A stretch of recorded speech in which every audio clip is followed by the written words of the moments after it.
Okay, so have you ever stopped to think about, like, how shoes are actually made? I mean, we wear them every day, but It's not something you think about much, is it? no. Yeah. But those fancy sneakers or, like, handmade Italian loafers, there's a whole process behind them. A surprisingly intricate one, too. Yeah. The journey from raw materials to the finished product. It's got to be way more than just, like, here's some leather, thread, and some buckles, go wild. Yes. So that's what we're going to dig into today, this whole world of shoemaking. And we've got some cool insights from RoleCatcher, Yeah. the career resource platform. Oh, yeah, they've got those in-depth guides. Yeah, they break down different careers, the skills you need, the whole 9 yards. And what's interesting about shoemaking is it's one of those fields that's changing so much. Really, I just picture, like, cobblers and those old-timey workshops. Well, get ready for some myth busting, because modern shoemaking, it's this blend of traditional craftsmanship and high tech. You might have a shoemaker sketching designs by hand 1 minute. Like the old school way? Exactly. And then the next, boom, they're using 3D modeling software. No way. That's wild. It's like this whole other world we don't see where people are obsessing over every detail of a shoe. Kind of reminds me of those RoleCatcher career guides, actually. How so? They go super deep on all the different skills people need for specific roles. Yeah. And just like knowing how to use a hammer and nails won't make you a master carpenter. You need specialized knowledge. Exactly. You need that deep understanding of, like, the materials, the techniques. The artistry of it all. Right. So no more picturing Geppetto's workshop when we talk about shoemaking. This is serious business. But, okay, let's get back to the basics. What does a day in the life of a shoemaker even look like these days? Well, it depends. It can be incredibly different depending on if they're in, say, a big factory or a small workshop. Picture a factory. It's all about efficiency, high volume. Gotcha. Teams of shoemakers, each person with their own specialized task. Like an assembly line. Sort of. You've got cutting leather, stitching, lasting, all these different stages, and machines are doing a lot of the heavy lifting. I bet it's loud in there. It can be. Now imagine the opposite, a small independent workshop. It's way more hands-on, a lot quieter. More like what you'd picture traditionally. Right. You might find a single shoemaker, hand-stitching leather, meticulously shaping it around a last that's the mold for the shoe. Oh, okay. So you've got these two extremes, mass production versus super personalized. But I'm guessing no matter what, attention to detail is key. Oh, absolutely. That's crucial for any aspiring shoemaker. Patience, precision, a real passion for the craft. And probably a good pair of steady hands, I'd imagine. But okay, let's get real. Every job has its downsides.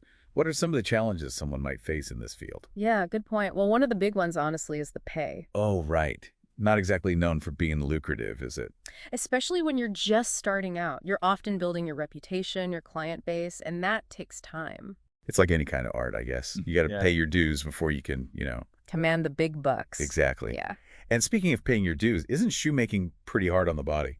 Yeah, it can be physically demanding. Standing all day, using hand tools, the repetitive motions. Okay, so not a desk job then.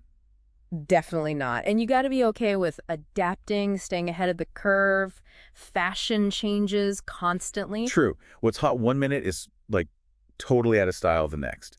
And that's where technology comes in, right? Yeah. You talked about 3D modeling. Yeah, that's changing the game. Think about designing a shoe. All those curves, the seams, traditionally that would be done by hand. Super intricate. Exactly. But 3D modeling, it makes the whole process way more efficient. You can create the design digitally, make adjustments on the fly. Like sculpting, but with, like, pixels instead of leather or whatever. Exactly. And it's incredibly precise. You've got programs like Shoemaster, iCAD 3D, plus even software like Autodesk Maya, which is used in filmmaking. No way. So the same tech they use for, like, animated movies. Yep. And the best part is, once you have that digital design, you can send it straight to an automated cutting system. Hold on. Automated cutting, like robots are making the shoes. Kinda. It's becoming more common, especially in big factories. They use lasers or like high-pressure water jets to cut the materials super accurately. Wow, that's insane. But what about the handmade stuff? Is there still a place for that in this, like, high-tech shoe world? Absolutely. In fact, this technology has actually led to a resurgence in handcrafted footwear. Really? That's surprising.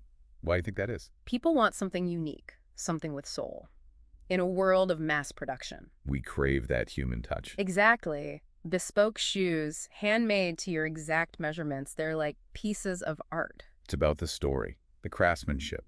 You're not just buying a shoe, you're buying into, like, the maker's vision. That's cool. And that's where those traditional skills, they really shine. Knowing how to work with leather, hand stitching, shaping the shoe on a last, that's an art form. It's kind of funny when you think about it. Shoemaking, it's like ancient, right? Yeah. Thousands of years old. But at the same time, it feels more relevant than ever. It's like this perfect mix of old school techniques and like cutting edge tech. And that desire for something unique, well-made, that never goes away. Totally. People want quality, something with a story behind it. I mean, think about those RoleCatcher skills guides. They're all about craftsmanship, continuous learning. Those are timeless no matter what you do. Exactly. Okay, so let's say someone listening is like, shoemaking, that's so cool, I want to try that. Where do they even begin? Well, there are a few different paths. The traditional one is an apprenticeship. Oh, right, like the old school way, learning from a master shoemaker. Exactly. You're right there in the workshop, learning by doing. Makes sense, especially with something so hands-on. But you can also find more formal programs now, like some art schools, technical colleges. They have degrees or certificates in shoemaking, footwear design. Whoa, a shoemaking degree. Didn't know those existed. Yeah. And of course, you can't forget about online courses, workshops. That's true. The internet's got everything these days. Right, from the basics to really advanced leatherworking techniques. So way more accessible these days, even if you just want to try it as a hobby. I love that. It's never too late to learn something new. So cool. Man, this has been fascinating. I feel like we've barely scratched the surface of, like, the shoemaking world. There's so much more to explore. Seriously. Yeah. But hey, next time you're putting on your shoes, take a second to appreciate them. All the work that went into making them, from the design to the materials, the stitching. And whether it's a high-tech factory or a small workshop. It's someone's skill, their passion, right there on your feet. Pretty amazing.